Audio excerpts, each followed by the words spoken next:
Hot, streamy, summer. Get it? Streamy? Get the joke? I get it. Okay, Yeah, okay, I know. okay. Okay. Good afternoon, everybody. It's obviously Friday and time for the weekly wrap-up. So, as always, let me know when you can hear me. Make sure that volume is good and all that. They see and hear you. Groovy. So this is going to be a bit of a letdown weekly wrap-up because there were so many streams this week. Whether it was Tyler or John or Michelle or the impromptu program stream. There needs to be a better word for that because it wasn't just a stream. It was live, ongoing info gathering, talking. It seemed, I don't know. A smorgasbord of information. Yeah, because they were seeing it live, right? And like almost everything we do here, totally unscripted. And of course, we had the huge, important first session on design with Mark, Tim, and Ben, and then Andrew dropping by the couch to answer some questions. So that was a lot of information there, and a lot of information that you got all week. So this isn't going to be all that exciting from my perspective, and probably not yours, unfortunately, based on everything we've already told you. But hey, let's go through the list, and we'll talk about that, and then just move to a Q&A. So really, most of the programmers were involved working on two major tasks. First was rehabilitation. That, as Ben and the guys were talking about, is moving along really well. We spent some time today, we spent some time all over the week, all throughout the week, figuring out and refactoring a little bit here and there to make it even easier for Ben and eventually for me too, to create abilities. And so that's been moving along great. The other major task, of course, and somebody commented on it just a few minutes ago. They saw me in chat for the first time in a while, and it's because I'm helping test for crashes. So that's moving along very, very well. We've had some great help from our backers who've, unfortunately, a few of them who've had more issues than everyone else, and so we've made good progress in figuring out why they did. Apparently we need the magic hand. So I think that made it worse. Yay! Technology. Just decided to... There, that time it worked. Great. So we've made a lot of progress there. We're testing now. We've been testing all day. Nothing new to report other than we keep knocking out issues. So it's starting to make me smile. Yeah, say it's good. Okay. Starting to make me smile, which is great. I think I had the longest run in the game I've had in quite a bit in terms of going from one side of the world or one side of the map to the other. So those have been our two absolutely major tasks. Other than that, we got plots and control points back running again, so that's good. We've added a new logging system, which we had talked about the week before that we were in the process of, and so now that's in, and I know it's working because, when I went in once, I couldn't go in because I still had a task running that was accessing the logging system. So that's in and working, which is great. Andrew's been pretty heads down in working on network and skill land, mainly the ability to take these really interesting skills and combinations and pass them through our server and proxy setup to the client. So that's a really important bit of code that needs to land, and he's been doing really well on that. We talked about islands in multiple zones, and that's getting really close. Hopefully, we'll be able to show it to you guys next week. Changes on skill timing, which is great. We've also done some stuff on Cube. You saw Mike streaming today about VFX, and we spent some time looking at the VFX system, or the new one for the game. Andrew mentioned that during the stream yesterday, so that's all moving along really well. On the art side, Scott and Sandra have been spending a lot of time working on idols and fidgets, and so that's moving on quite nicely. And we'll be showing some of those to you guys next week. Done more work on weapons on the the TDD, great swords, the Arthurian polearms, and staffs and other melee weapons. DB did some more ability and combat-based sound design. And so between that and just general tasks in the studio, Ben continuing doing design stuff, Max getting the newsletter ready, me working on a state of the game, James Koo was also doing some very good work on hopefully, what will be the final, semi-final official logo for the game, and overall progress. So that really is it for now. Again, I know it's a bit of a not super exciting compared to all the info you guys have gotten during the week, but that's the whole point of the streaming. So it's not just me sitting here, reading from a list or reciting from memory. It's you guys sitting in on a programmer session. You guys and gals hearing a design session or a design chat. Obviously, the work that all the individuals do with streaming. Getting Crossmire to stream was a very good thing. As you folks know who've been following, my games and the games Mike and I have made together for now multiple decades. He doesn't go on camera very often, so I hope you enjoyed it. I don't think you'll be seeing Mike doing weekly streamings, so hopefully you got some good info from him. He's been making these kind of games for just about longer than anybody else. He goes way back to not only Dark Age of Camelot, but the original Mythic games, and back with me as a friend and collaborator even before that. So I hope you enjoyed that. And so I think that's going to wrap it up from my end. Obviously, we'll be streaming next week as well. We are continuing to test the game. We may have a test before the end of the night. Check your emails, but that I won't know for another couple hours because we are just jumping in and out continually, seeing how stable the current build is. So that's where we're at, folks, and Q&A time. All right, give me your questions for MJ, and we'll get this rolling. In the meantime, Forced Chaos requests just make me happy and say something about stone healers. Anything, I don't care. They like to throw rocks.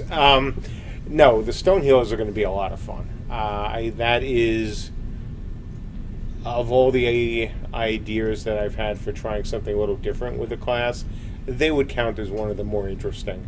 I think Ben has done a great job so far with them, and so I think they're going to be a lot of fun.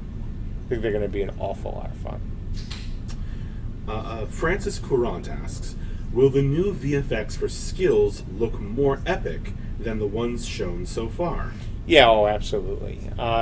Keep in mind, Francis, and I know you know this from the forums, from MOP, etc., that we're not trying to go way over the top. Certainly that's not the focus. We're not going to have hundreds of hammers descend from the sky.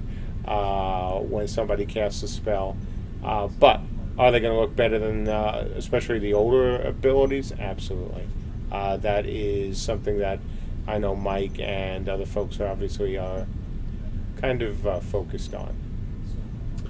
Adri Cortesia asks, you mentioned an interview with a programmer on Tuesday. Any news? Taking the programmer test this weekend. So he made it through, obviously me, he made it through Andrew, and now we're going to do the shouldn't say just the all-important, because that conjures up images of that being the most important part of the interview process, and it actually isn't. We do consider programming tests important and code samples important, but not to the exclusion of other things. Nor are they so controlling that a guy who has an awesome test but would fail on other areas would still get the job. It doesn't work that way. Heartfire CU asks, today you were in a campfire meeting with the art folks. Mind telling us what you were talking about, if allowed and possible? Oh, sure. So we talked about a bunch of things today. We had some weapon concept reviews. Michelle was showing us some polearms, some really awesome hammers. The Viking hammers were epic. Really, really good. And some very excellent Tuatha De Danann, see, I can say it, swords. So the question is, do I fake not being able to say it, or can I just not say it at times? Good question. Actually, I just can't say it at times. Other times, I get it right, and other times I go, blah, blah, blah. No fakery here. No, it's just, and it really is. I guess, like everyone else, I can be prone at times to tripping over words, and so every so often it comes out as gobbledygook, and other times it comes out just fine. So that was part of it. Then we also did a meeting on animations where we were talking about the current idols for the game. No American Idols, sorry, but we had plenty of other idols and fidgets. And so very, very long, very interesting, and kind of cool conversations. Some new ideas shook out of that conversation.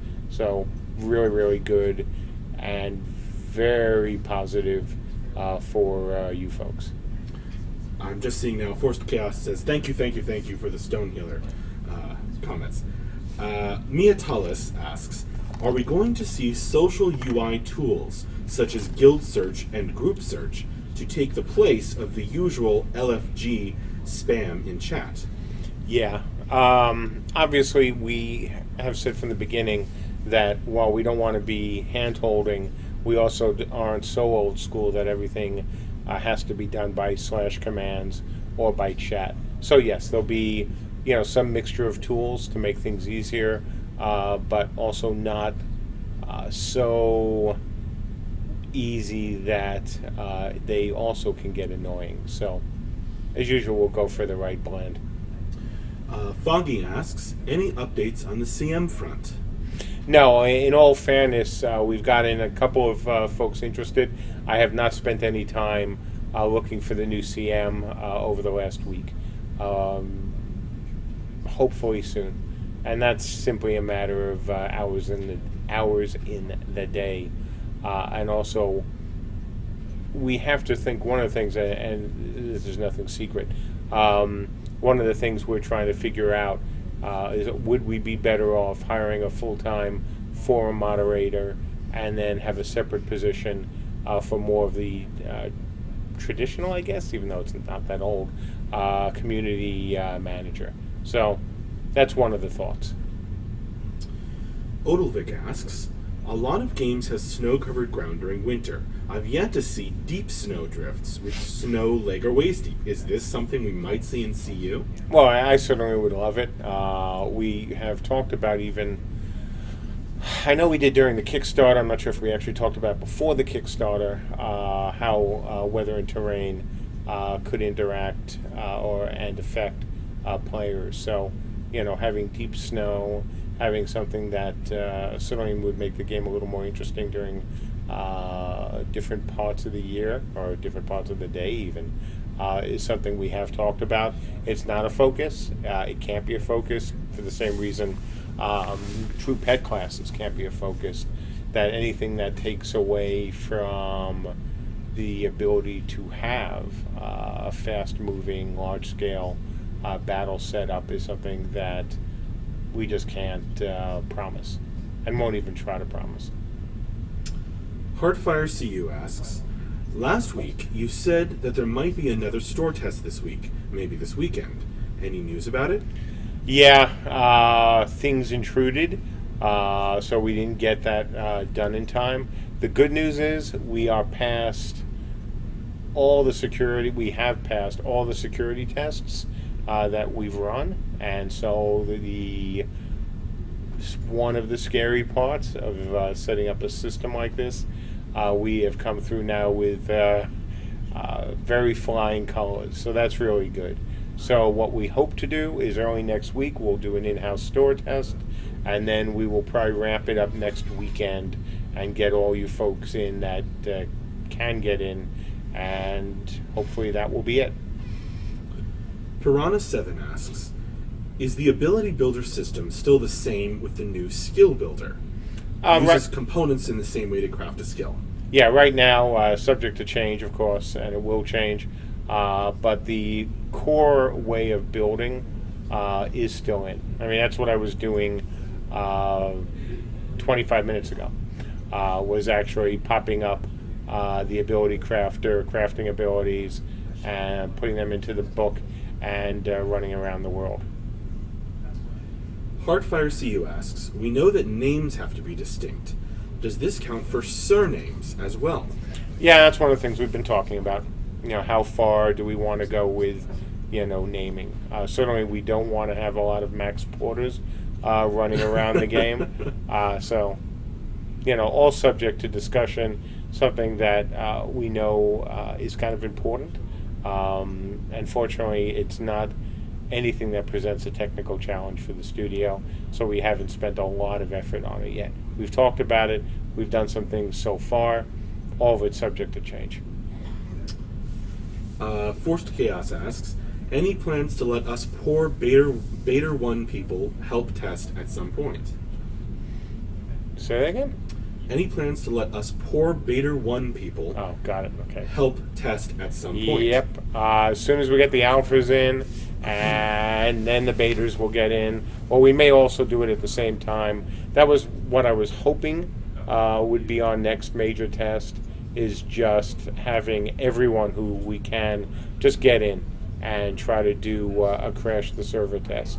Once we can get, hopefully this week, get past a couple more of those nasty little crashes, then we can do it. So far today, I don't think we have had any server crashes, which is great. They've just been client issues. So we'll see how that goes. One of the things that we have been doing that is, still have a little bit more time on is not a rehabilitation of our bots, but we have to update the bots to the new system. So once that's done, and once movement is working for them again, then the testing process will go faster. Because as you folks know, the bots have been incredibly useful to us. It didn't make any sense, just as it really doesn't make too much sense to spend a lot of time today on it, until we get the new ability system really working. It doesn't make a ton of sense to spend a lot of time on the bots. But once we get the ability system in, and maybe before, hopefully with some of the bot issues, we can get them in and helping us track down bugs even faster. Misty Winter asks, on weather, will there be a thick fog that can roll in during a siege and affect such attacks, like in a board game? Bad weather delays attack, or make it more interesting sneaking around. Yep, that's something we've wanted. I know Andrew and I have talked about that in the past. That would be great. Having any sort of weather, whether it's a fog, whether it's rain, whether it's snow, that can affect the ability of people to, well, it's not even the ability, just affect people during a siege, or even during, even something as simple as movement, makes the game more interesting, especially if you bring in classes that can affect the weather. Heartfire asks, there have been concerns about people importing stuff from Cube into the actual game. Excuse me. Will this even be possible? Not importing in the sense that I think you're worried about. Whatever you build in Cube can be turned into a blueprint. Those blueprints, just because it is stable, for example, in Cube, doesn't mean it's going to be stable in the world. Everything, and we've talked about this before, that Cube and CU, while they're the same code base, are not the same game. So while we want people to express themselves however they want to express themselves in their own personal Cube space, doing that within the game will have consequences, starting with stability. So, in terms of importing, no, you won't be able to just import.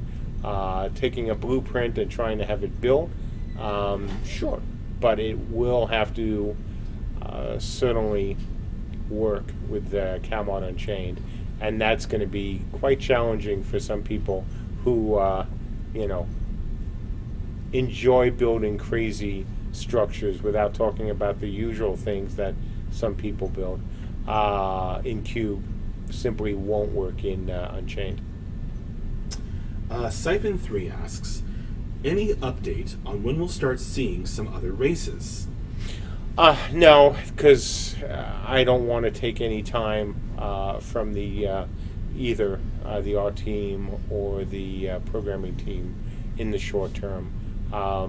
Everything has to be focused on getting what we have gotten done, and then we can worry about new races or even new classes down the road. It's all part of the same philosophy that we've been following for obviously many months now. We have to deliver on what we've promised you guys. We've said that we're going to have Beta 1. So we kind of have to do that first. And so whether it's races or other cool things that I'd like to do, I can't do that, and we can't do that. Hellskip asks, how soon will we be able to see some description of abilities or skills, for example, for archers or healers? That'll be part of the design talks that Ben and other folks will be participating in over the next few weeks. So more info absolutely coming. Heartfire, try cutting down that question to something I can say in under a minute. Fubu Wu asks, should I say skills now or abilities? Same thing, right? Pretty much. Abilities are what we had before. Now we're using the word skills. Frankly, it's all the same thing. You want to, call them skills. You want to call them abilities. We'll call them whatever we end up calling them, because who knows? Maybe that will change. But at the end of the day, what it boils down to is you're still crafting your own actions. Whether you want to consider them, again, skills or abilities. You are crafting them yourself. That hasn't changed. It's still based on the same kind of system we had before, but with just a wee bit more flexibility, as the guys were talking about yesterday. So, Odelvik asks, will Veilstorms have a separate biome that slowly recovers to normal after the storm passes, perhaps leaving behind Veil-mutated animals? In a perfect world, absolutely. The Veilstorms are a potentially great mechanic that we can use in the game to shake things up, also to make it a bit more, interesting at times. Not just and again, this goes all the way back to the Kickstarter, where we talked about if one of the realms has, been in a dominant position for way too long, that maybe Veilstorms come in and help even things out a little bit.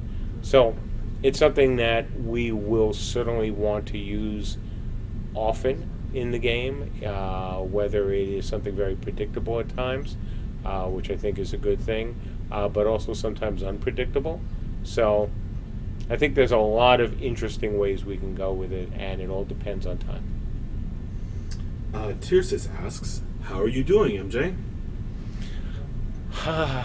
I got to go back to the gym and go on the diet. I put back on too much weight. Been so focused on things, here that I haven't been doing what I should be doing.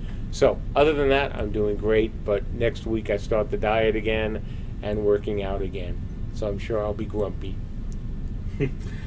Izanorus asks, is there any planned schedule for alpha tests in the coming weeks? Whoa, as soon as, believe me, the moment that we think that the game is ready for our alpha testers, we will begin testing hard. There has been no point. It simply has not been stable enough the last few weeks. And, look, it certainly, if we hadn't spoiled our IT guys and even some of you alpha folks with what was a really stable version of the game for many, many months or years in some cases, then maybe I wouldn't worry about it so much. But I don't want to go from, hey, we almost never crashed, the servers almost never crash, to even most of the clients never crash, to the kind of frequency of crashing and stuttering we were having. Now, it's all good, because at the end of the day, the reason we were having that is because we were throwing in a whole lot of new code and a lot of things that will actually improve things once they're all not only Voltron together, but even optimized more, which is a good thing. Once we do that, then I'll be very happy to begin hardcore testing. But it is far better, even though I know it's not easy on you folks, for us to just say, hey, no testing, versus what would be seen as, a major step backward, even though it really isn't. And, as I saw today, and I'm sure I will continue to see next week, lots and lots of steps forward. Frame rate on my machine was rock solid. I was at 60 through most of it, and even when I got into the deepest part of the forest, I think only once I dipped below 40, and that was with lots of bots up there, and again, a system that is still not even close to being Optimized? well, no, not even optimized, but not close to even working the way it should. And once we have that, which hopefully will be maybe as soon as the end of next week, where we're really back up and very solid, non-crashy, then we'll bring you folks in. And the first test, by the way, may be nothing more than coming in and just seeing if you crash. Whether, part of it would be a load test, and the other thing is just to see if we can generate some newer crash logs. We've been spending some time with some of the folks on the forums. We've been spending some time here with crashes that we've been having. Again, almost always client. And so if we can get it in really good shape by next week, I'll want to bring in more people. So, hey, maybe some more crashes, but maybe not. Because we definitely need more data. Miatalis asks, are there specific group sizes you are going to prioritize and consider first when balancing the combat? Solo, duo, 5-man, 10, 20, etc. Yeah, that's always the question. Certainly we know that solo is easy. And when I mean easy, not easy to balance, but easy because we know we have to support it. So that's the easy one. Then it gets much more complicated after that. The ideal group size, and we've made a joke of this before, obviously, talking about everything from, we're going to have 5-men to 6-men to 9-men.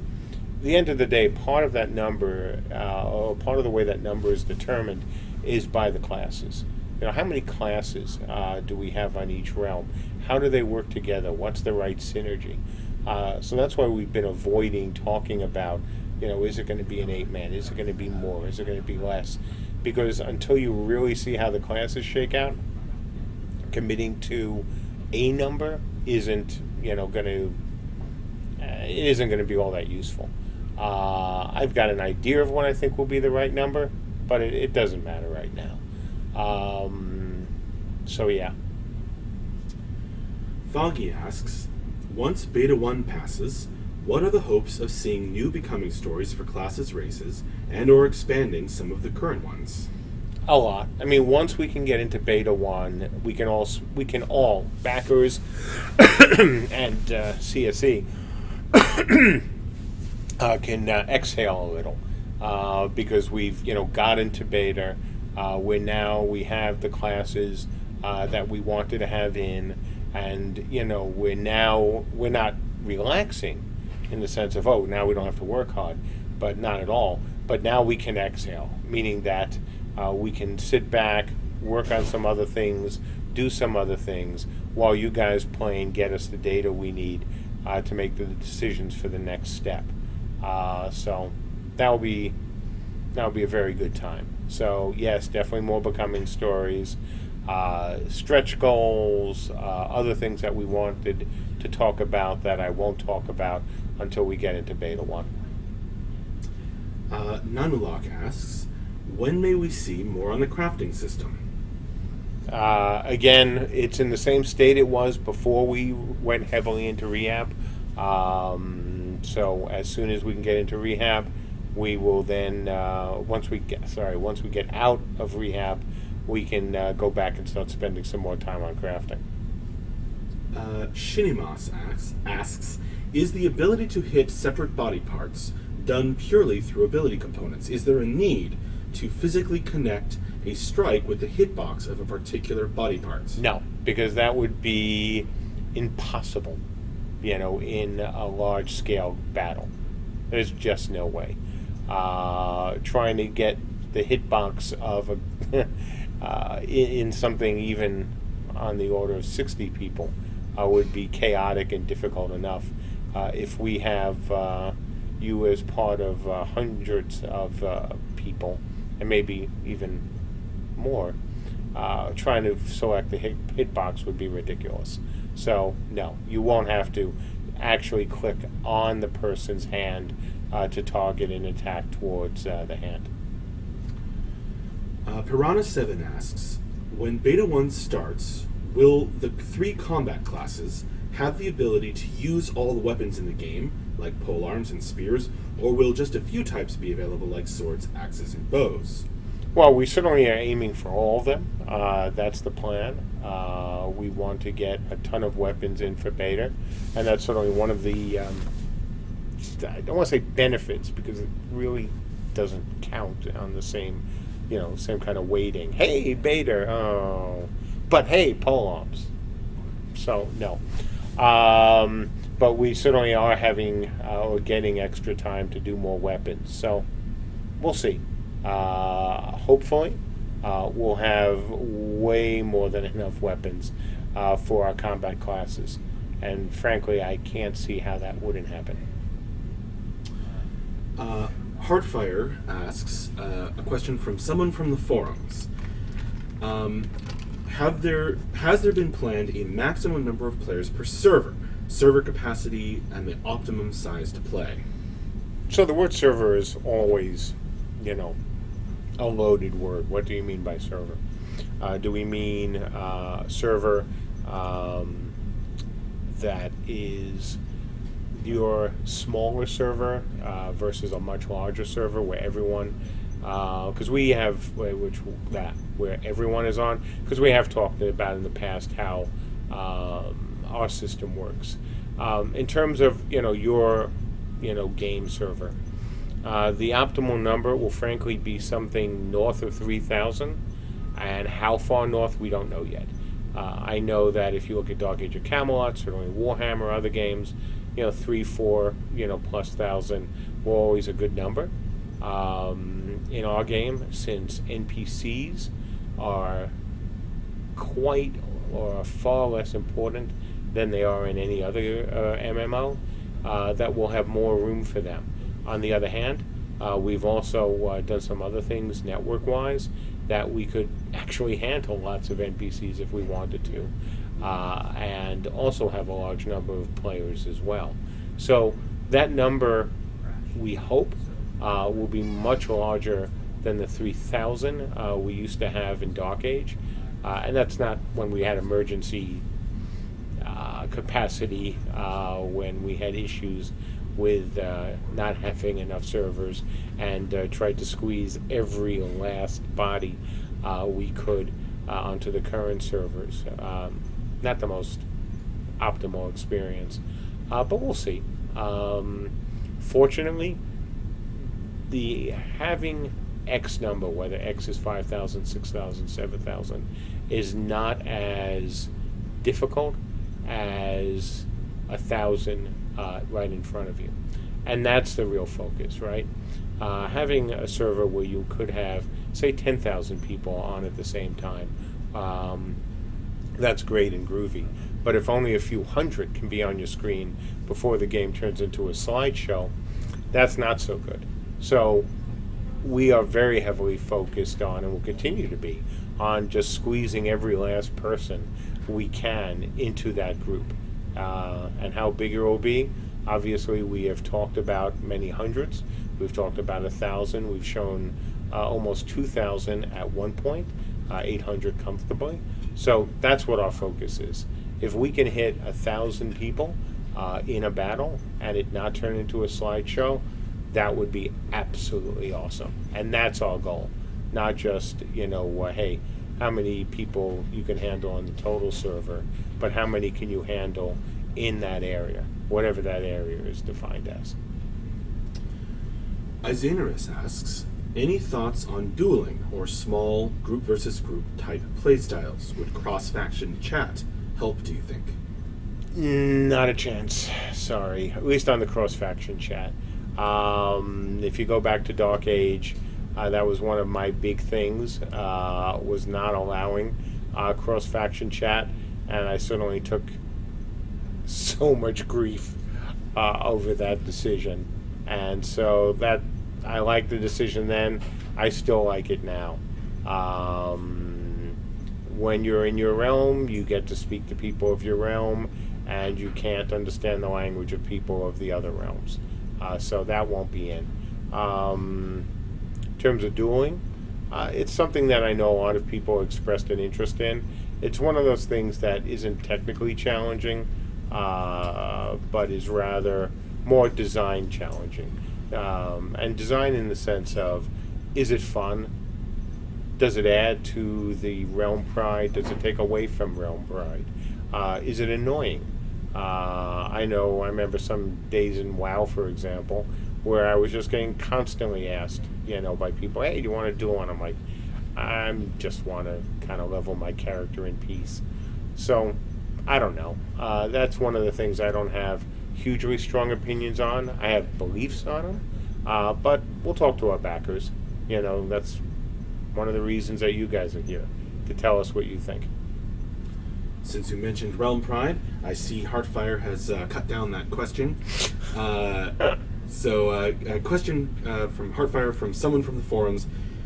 During the growth of the character, what are the factors that allow you to feel part of your realm in terms of Realm Pride? If I understand the question properly, I guess it would be, there's a lot of things. So building a town, building your first fort, rebuilding, capturing and rebuilding things that are important to your realm. Maybe for the Arthurians, maybe there's pieces of, I don't know, some old city whose name I can't remember, or, maybe some other things, that was a joke, or there's some other things that belong to the lore that, you get to capture and rebuild. So that's some of the ways you will hopefully feel realm pride. Obviously, watching your main city improve over time, that is something that I hope will give you a sense of realm pride. Certainly, the more traditional offline areas, offline things such as the Herald, will also be helpful in helping you feel good about your realm. Hopefully, that answered your question. Rhaegar asks, will the shooter's trajectory affect a projectile they're shooting? As in, if an archer is sidestepping while they're firing an arrow, will it move the same direction a little? Well, you're assuming that we do allow you to move while you're firing an arrow or firing off a spell. Certainly, it can affect, and it should affect, where the projectile travels to. Nanulak asks, are there any plans to add a gym to the studio? Yeah, I could use it to lose weight. I know what you mean, and that's actually something that people have talked about. Odilvik asks, do you see Banes and Boons as a progressive system where players can earn additional Banes and Boons points to spend as their character mutates further as they interact with Veilstorms and the Depths, etc.? Yeah, this is something that has been brought up a number of times in the forums. On the forum, it's something I'm thinking about. I mean, it actually does fit the lore of the game. My initial concept for Banes and Boons was that they are only there while you create your character. But there's some good arguments for why we should look at expanding that system. So I'm thinking about it. I think it could absolutely fit very nicely with the game. So we'll see. Piranha7 asks, will we get to see some new videos about the game soon, like the animation video we got last year? Absolutely. That was part of the conversation that you guys heard a little bit of if you watched Mike's streaming. So, yeah, more is coming. Foggy asks, when will we be able to see the expanded class information for the Beta 1 classes? In the coming weeks.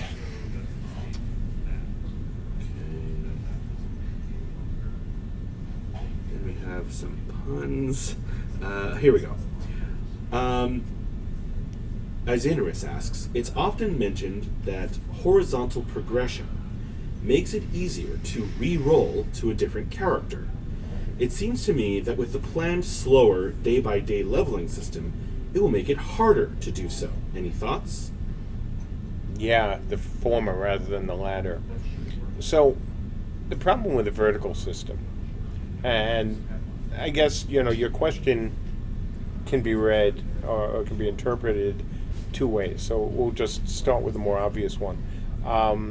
In a vertical system, if you're somebody who can play a ton of time versus somebody who is a bit more time constrained, then you have a big advantage in a vertical system. No question. Somebody who would try to catch up with you would always be at a disadvantage. In a system where it's all horizontal, while, yes, growth is slowed, and it does take longer to hit soft cap, because of the way we're doing, or we're setting up the system, if you remember how we've talked about that if you're on 24/7, that's not going to get you 24/7 worth of improvements. We've been really clear about that.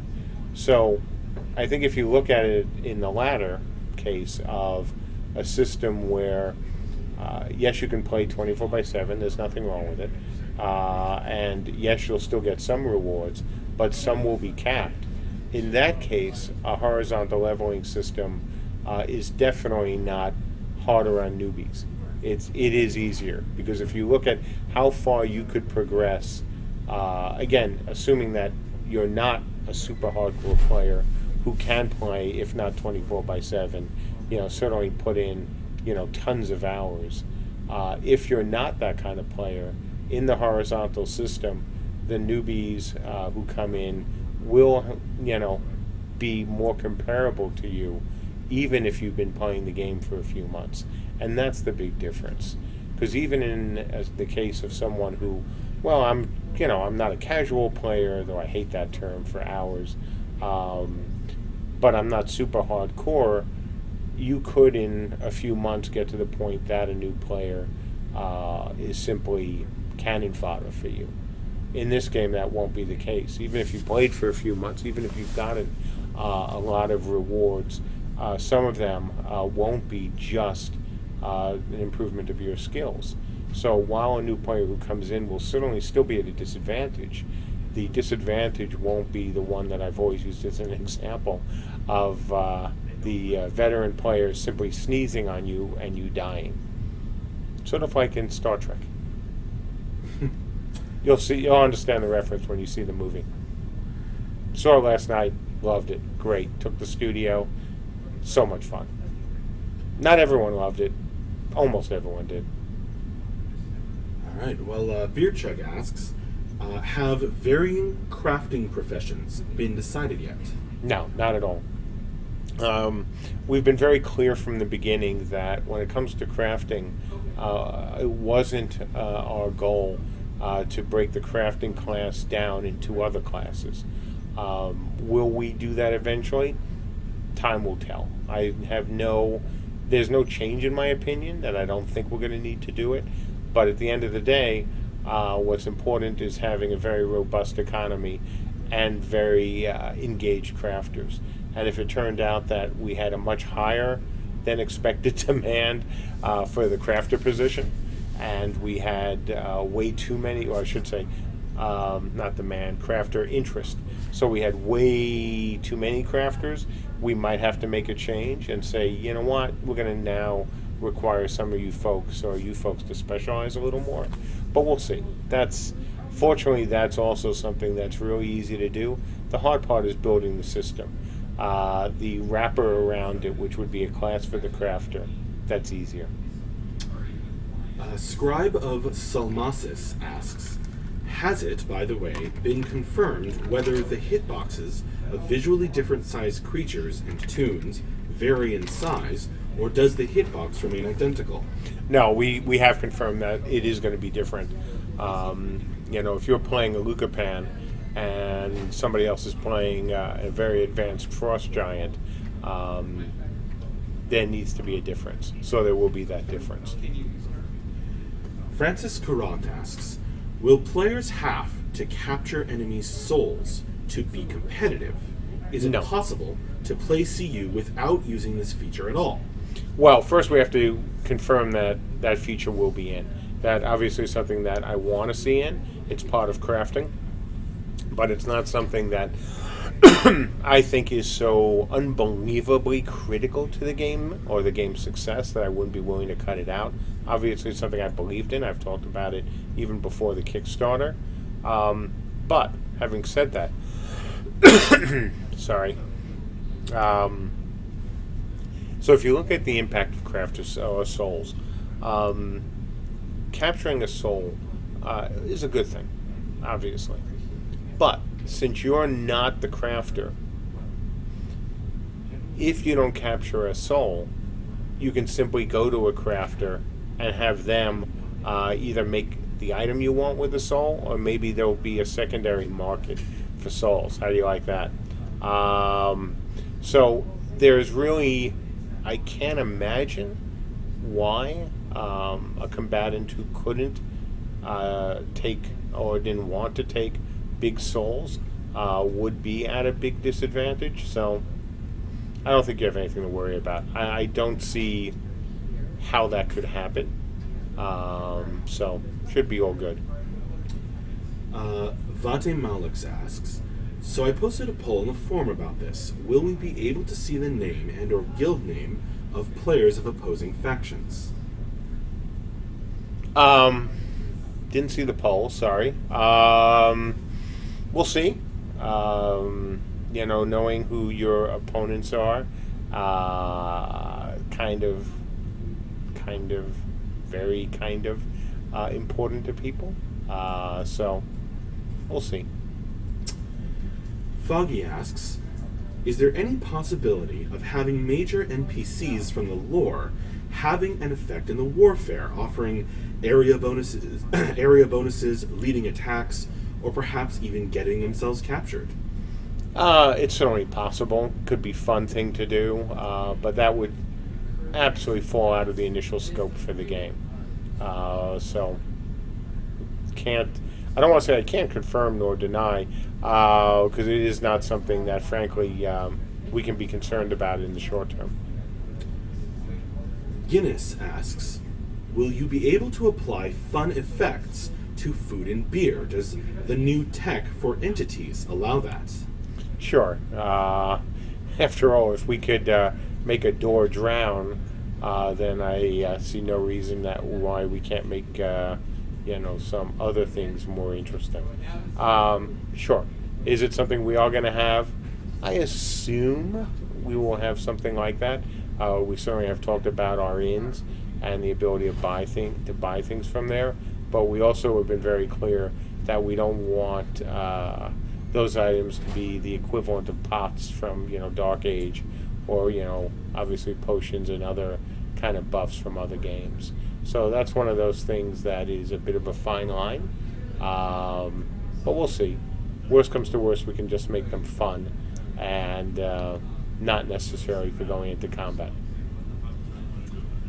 Scribe of Salmacis asks, when a guild joins a server and a faction, will the guild have an opportunity to fight other guilds of an opposing faction that initially chose a different server, or do we have to fight the same faces without being able to settle guild pride or game pride region-wide? Region-wide? Okay, so I guess you're settle talking guild like North pride, America. game Yeah, I got region-wide. it. So that's something that we have actually talked about.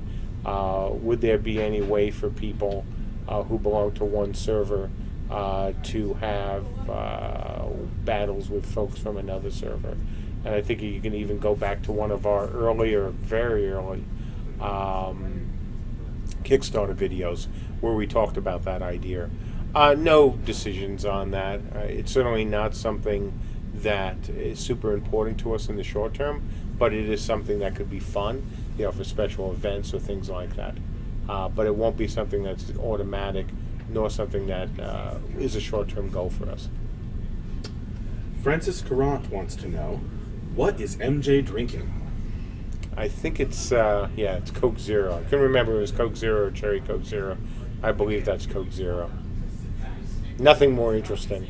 I had far too much of the more interesting stuff on vacation, which is one reason I like that right now.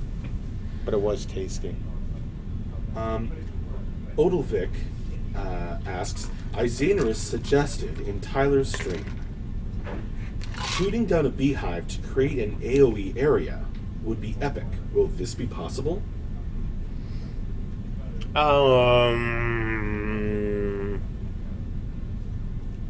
Could it be possible? Yes. Will it be possible? And it seems kind of like, I don't know, like I'm trying to be evasive. And I'm not.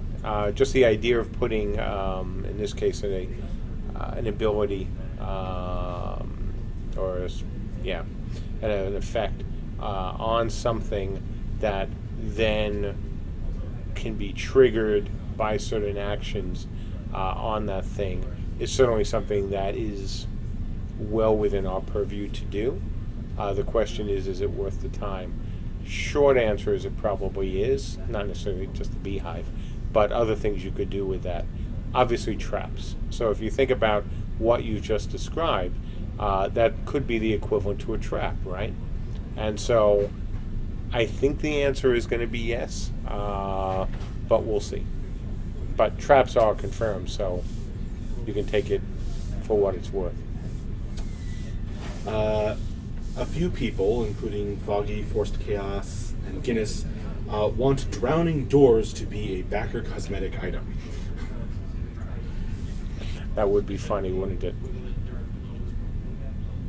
Heartfire asks, do crafters need fighters to get the good materials, to secure them against other players or mobs? Yes, mostly. The reason being is, of course, we're an RVR game. And so the best mines, the best places, whether it's the depths or other places, to get some materials are not going to be in the safe areas. We've been very clear about that. So having fighters around will certainly be necessary for some of the areas, helpful for others. So the depths is a great example. If the depths has already been taken by your side, then going in as a crafter, you won't need to have fighter escort all the time. On the other hand, if you know of a good location to gather some other material or to mine some other material that's outside the depths, they won't be guarded necessarily, by NPCs if they're unowned. But obviously there'll be a lot of, groups roaming the land, looking for people, unfortunately, just like you, to engage. So, at times, certainly having escort will be a good thing. At other times, like the depths, it won't be. We've been very clear that our crafters don't have to be combatants. They don't have to have, their equivalent of a buff bot, to succeed in the game. And so taking something like the depths and then allowing the crafters to go in without always being accompanied is kind of important to us. Otherwise, you couldn't play this game as a crafter without having a bot or without having your own escort. So the answer is sometimes, yes, it will be very helpful. Other times, no, you won't need it. All right, I'm going to start looking for a great question to end the stream off right. So start thinking up and writing out those. In the meantime, Q Money, aka Q Dollars, wants to confirm will the game ever have the possibility to abandon your realm, like a long quest chain to renounce your realm and join another? No, mainly because, at least, I don't want, actually, let me take that back. Could it be possible in the future that we would want to put something like that in? Maybe, but it seems very unlikely. I know some people have asked for that. It would seem like a lot of work because you certainly don't want people just to be able to instantly do that. And hey, all of a sudden, I now have a different Realms character playing for your new realm. That presents issues, certainly. Not really technical issues, but more design issues. Because if you're, a Kate, and you're now in Viking land, certainly people will see the hated Arthurian and may try to kill it, but of course we could actually let them do it, which would be all sorts of amusing. But more importantly, you could then easily sneak or more easily sneak into the other realm, your former realm. So we would have to put in some things like, you glow in the dark or something like that. So you couldn't just use it as a way to spy or to be disruptive of the other realm. So, there are some technical things, none of them huge, but between that and the design issues, as well as the time to build, the kind of epic quest chains that it would have to take, is probably not something we would do in the immediate future. Not even the short term, but even the immediate future. This question cracks me up. Rhaegar asks, how long was it before you told your now wife that you were a gamer? Or how long was it before she found out? Oh, she found out really quickly. As you guys may know, I'm not really big on hiding stuff. And she learned very early on that she was marrying, or actually just dating at that point, of course, an Uber geek. Certainly way back when in the 80s, before any of this stuff was even socially acceptable, not even cool. It took a while for it to get cool. But, when I met Janet in '81,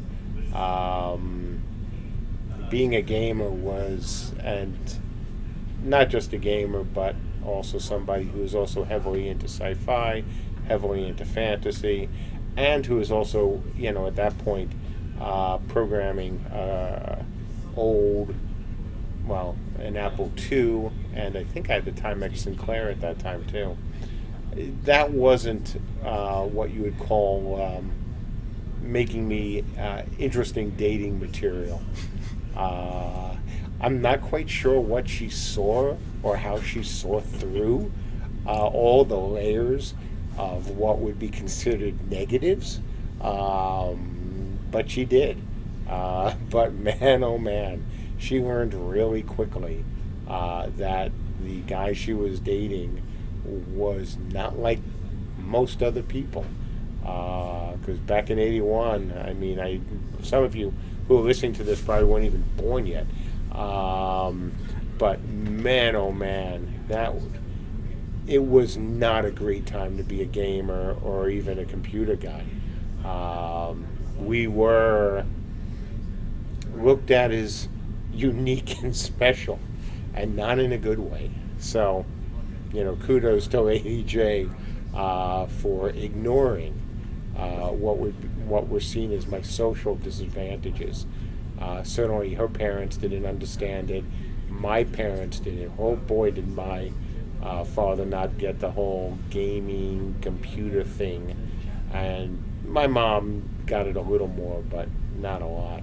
And I know when I was in the dating mode back then, there were some definitely negative opinions expressed by women about some of the choices I was making. All right. Well, that seemed like a pretty good one. Yeah, that was great. There's maybe a little bonus question. Foggy wants to Sure. know if there's any tease or puzzle teaser about what you're expected to reveal over the next couple weeks. If anything. Actually, not really. I don't have any big secrets, or we don't have any big secrets for the short term. I'd love to say we do. I really would. But we're just right now where we are. We've got so much of the studio just focused on rehabilitation, getting all of that, up and running, taking advantage of the extra time to get more art assets in. So we don't even have the time for anything, secret or special or teasable, and that's a shame. But that's one of the things I'm looking forward to with the announcement of Beta 1. Just as I said, we can exhale a little, and then we can be thinking about going back and doing some working on some things that'll be worth teasing. So sorry. Alrighty. Seems like a good place to wrap it up. All right, so another week and bunch of progress. Not as exciting of a wrap up as others have been, but that's because we had so much good information during the week. Next week, hopefully, we will continue the really nice pace we're making. I may have some good news at the end of the week about the programmer. Certainly, I'll tell you one way or the other. I think we'll know by the end of next week, one way or the other, if we're going to proceed. But we'll see. We continue to look for more programmers, so that's a good thing. And yeah, we've got definitely some good items that are on our list for next week. I did talk about the islands and being able to see and move to them. So hopefully next week. Same with tests. I don't know what the status is, right now of the build. When I left it to do this, I was happily running around, using abilities, making abilities, using abilities. So that was great. Again, frame rate on my machine was really good. So that was great. Some stutters with the bots, but we know that. We'll probably take the bots out if we do a test. This weekend we may just take the bots out entirely, because their movement is definitely a bit foobarred. But we'll see. I think the light at the tunnel is slowly but surely getting brighter. So keep your fingers crossed. Hope we have another good week like we did, like our last few weeks have been. And, expect a new streaming schedule, obviously next week. And that's it. So, as always, thank you so much for your support, patience, and Update today? maybe, and there may be an update today. The reason why I'm hesitating is because depending on the state of testing, I'd rather spend the time on testing, since this update or this wrap-up covers most of the big, all the big things, and it would be more just for art, which we could do in an update next week, early next week, as well as the big update next week. So we'll see. If there is no update this week, that probably means good things. That I've been focused on testing and seeing if we could get the build ready for at least some of our backers over the weekend. But I don't know that yet. I'll know that hopefully in the next 5 or 10 minutes. So again, thank you. Have a great and safe weekend, and I'll see you next week.